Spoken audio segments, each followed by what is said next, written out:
In the last few videos, we've been solving problems using the work kinetic energy theorem. The work kinetic energy theorem says that if an object goes through some process, the change in the kinetic energy of the object as it goes through the process is equal to the total work done on the object during that process by all forces acting on the object. In this video, we're going to use the idea of the work kinetic energy theorem to categorize all forces as either conservative forces or non-conservative forces. The way we distinguish between a conservative force or a non-conservative force involves something called a closed path. And a closed path is simply a path followed by an object which begins and ends at the same point.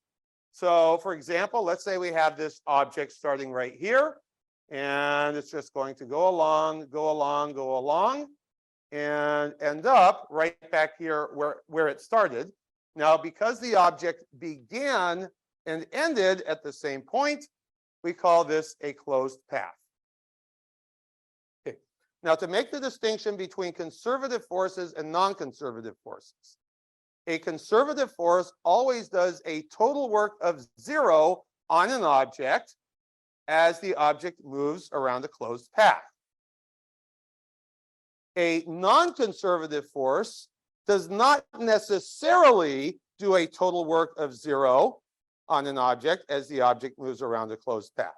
Okay, so just imagine then that this object, as it was moving around the closed path, had some force acting on it. If this force was a conservative force, we could be guaranteed that the total work the force did on the object as the object moved around the closed path was exactly 0. If this was a non-conservative force, then the total work that the force did on the object as the object was moving around the closed path might not necessarily be 0. It might be 10 joules, it might be minus 50 joules, might be 3.5 joules. It could even, by some coincidence, turn out to be 0 joules in some very specific case, but it would not necessarily be 0 joules.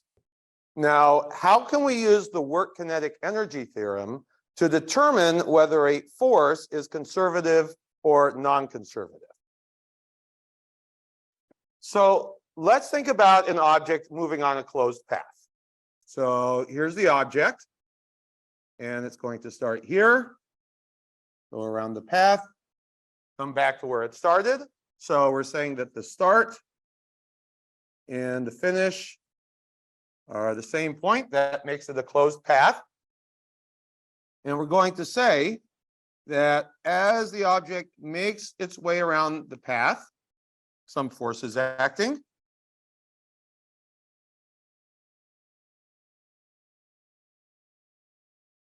Okay. And then the object comes back to where it started.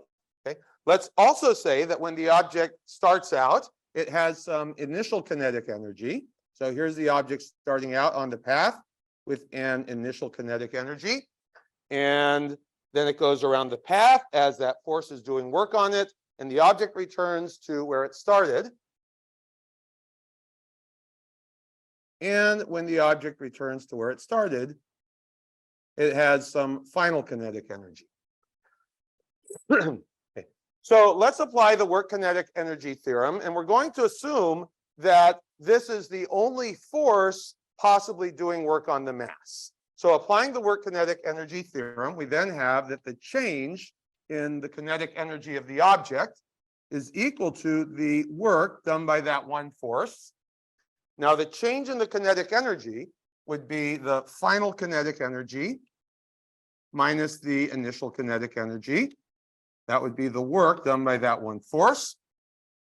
And now let's take initial kinetic energy and move it over to the right side where it picks up a plus sign. And we then have final kinetic energy equals initial kinetic energy plus the work done by that one force. All right, so how can we tell if the force is conservative or non-conservative? Well, if this is a conservative force, then it does a total work of 0 on the mass as the mass moves around the closed path. Okay, so if the force is conservative, then the work done by the force would be 0. Okay, so let's go back to here. If the work done by the force is 0, then the final kinetic energy and the initial kinetic energy will equal. Okay, so if the force is conservative, the work done by the force will be 0, which means that final kinetic energy will equal initial kinetic energy. On the other hand, let's say the force is non-conservative.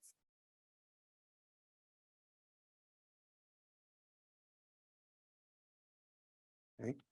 Now, if the force is non-conservative, then most likely the total work done by the force as the object moves around a closed path is not going to be 0.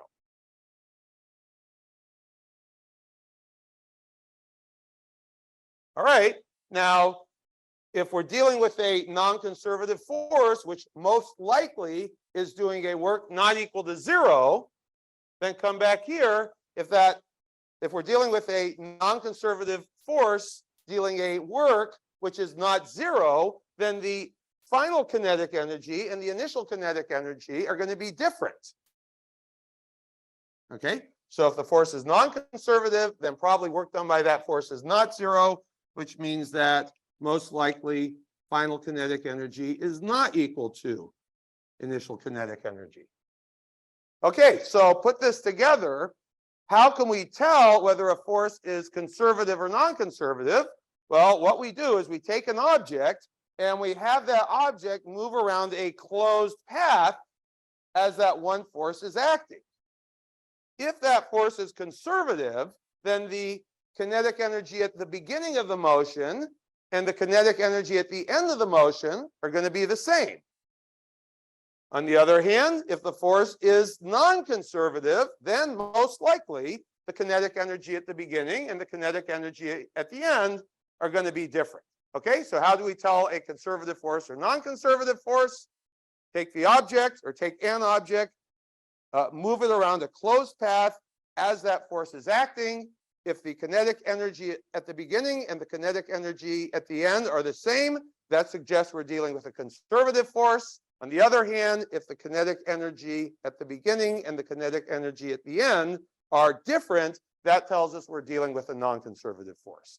So in the next few clips, we're going to be applying this test to a few specific forces that we have already seen a few times in this class.